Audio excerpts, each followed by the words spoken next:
Quedamos entonces en compañía de Gladys Rodríguez y Otto Neustadt. La crisis, hacer periodismo en crisis es difícil, porque llega un momento donde te confunde incluso en qué rol debes desempeñar, hasta dónde debes llegar. Y el sábado de la mañana, cuando ocurrió todo esto y comenzó lo que llaman en Estados Unidos el breaking news, pero al revés. El breaking news fue el jueves, la última hora fue el jueves con relación a lo que fue la caída del gobierno del presidente Chávez. Y el día sábado, el otro breaking news era el regreso del presidente Chávez. Ese breaking news lo vimos esa última hora solamente por Otto.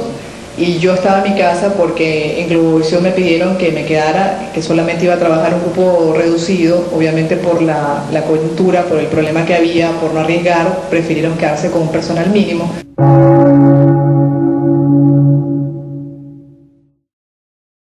Y estaba verdaderamente confundida porque decía, caramba, este señor que está aquí, que es mi esposo, está sacando información al mundo y nos está diciendo a los venezolanos lo que realmente está pasando.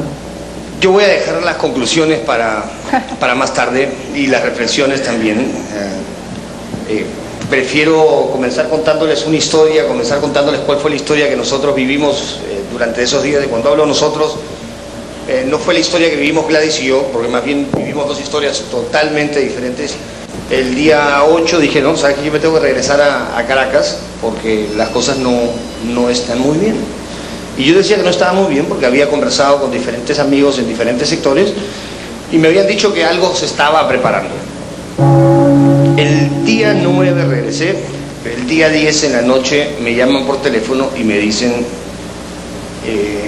Otto, mañana 11 viene un video de Chávez, la marcha se va hacia el Palacio de Miraflores, va a haber unos muertos y aparecen 20 militares de alto rango pronunciándose en contra del gobierno de Chávez y pidiéndole la renuncia al presidente. Entonces esto me lo dicen el día 10 en la noche.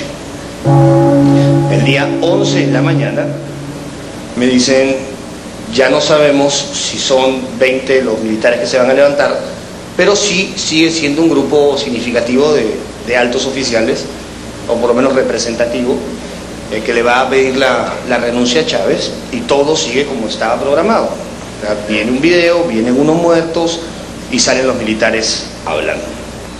Yo estuve con estos señores, con la gente que se estaba pronunciando en contra del presidente Chávez, estuve al menos 2 horas antes que comiencen los muertos.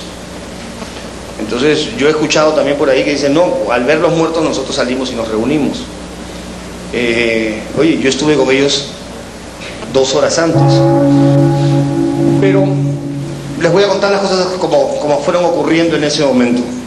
Los militares estaban listos, algunos, otros fueron llegando, se fueron poniendo sus uniformes de gala, estaban en el uniforme de campaña y aparentemente habían coordinado un equipo de microondas para poder transmitir la señal, porque esa señal iba a significar una especie de código para que en otras partes del país se levantasen y apoyasen la insurrección militar que estaba en camino hasta ese momento. O sea, no se sabía de que ningún civil, no sabíamos, nadie tenía idea hasta ese momento, por lo menos de los que estábamos ahí, que iba a aparecer un gobierno transitorio liderado por Carmona y que ya tenían a un gabinete totalmente listo y un decreto para apoyar esto, ¿no? En ese punto acoto también que los militares esperaban que los medios de comunicación les transmitieran el anuncio que ellos iban a hacer. Ellos esperaban que algún medio les mandara microondas, que algún medio les mandara una cámara, y la primera cámara que llegó fue la de CNN, medio internacional, no un medio nacional.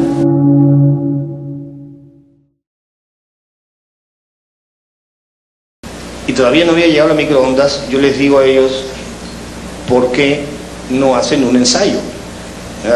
¿Cómo lo van a hacer para que una vez que estén listos para transmitir no cometan errores? Ellos hacen el ensayo y yo lo grabo, o sea, lo graba mi equipo. Ese ensayo se guardó en un cassette y eso supuestamente quedaba ahí como para un recuerdo nuestro, algo que nunca se iba a utilizar. Con francotiradores, para este momento van 6 muertos y decenas de heridos en Caracas. ¿Qué ocurre ahí? Llega un equipo de microondas pero a los muchachos nunca les habían dicho a dónde iban. Cuando ellos se enteran dónde estaban, dicen, ¿por qué el canal nos manda a un sitio como esto? O sea, aquí nos pueden matar. O sea, no sabíamos a dónde veníamos, no montamos nada. Le digo, mira, si ya te mandaron aquí, montalo. O sea, no te va a pasar nada. En el momento que tú veas que algo raro ocurre, bueno, deja todo y sal corriendo. Incluso una muchacha que yo conozco fue la que se encargó de transcribir el comunicado que iba a leer, bueno, que de hecho leyó Ramírez Pérez. Cuando tumban las señales, estos señores no habían terminado de dar su discurso, habían comenzado, y ningún canal los había sacado al aire.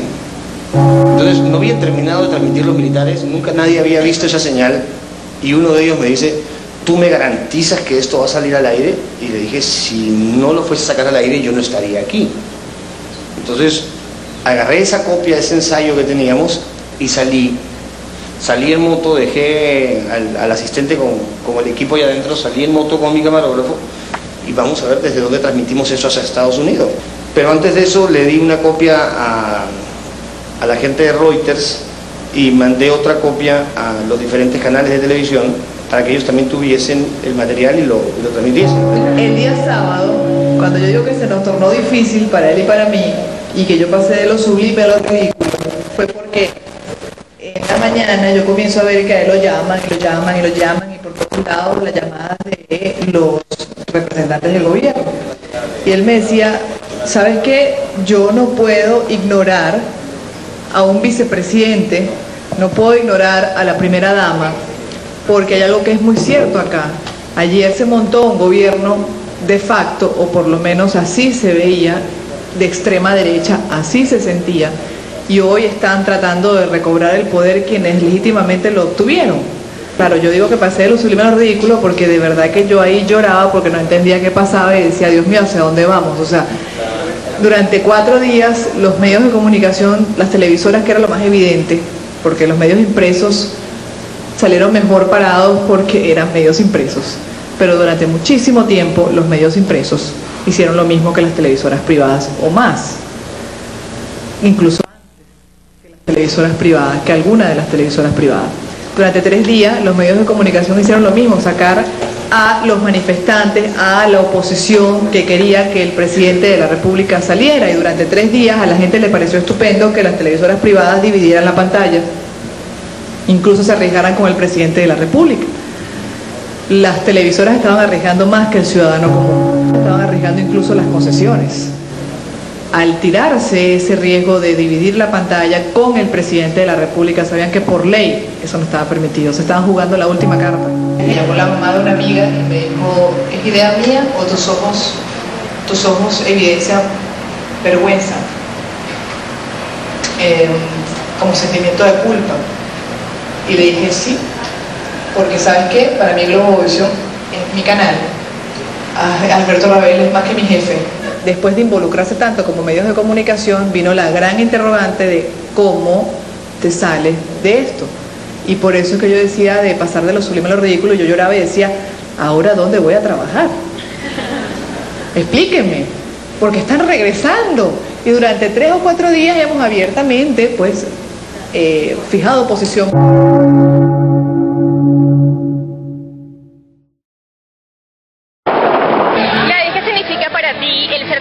Social, micrófono. Bueno, yo te voy a decir, desde el momento que decidí ser periodista, hace muchos años, me comprometí con el país, me comprometí con mi profesión, eso implica equilibrio, me comprometí con el país, me comprometí con mi profesión, eso implica equilibrio. Con francotiradores, para este momento van 6 muertos y decenas de heridos en Caracas. El testimonio que dio el para entonces corresponsal de CNN indicaba la existencia de una macabra conspiración vinculada a la masacre que ocurriría más tarde. En esa prueba ya se habla de muertos cuando todavía no había un solo muerto en la calle.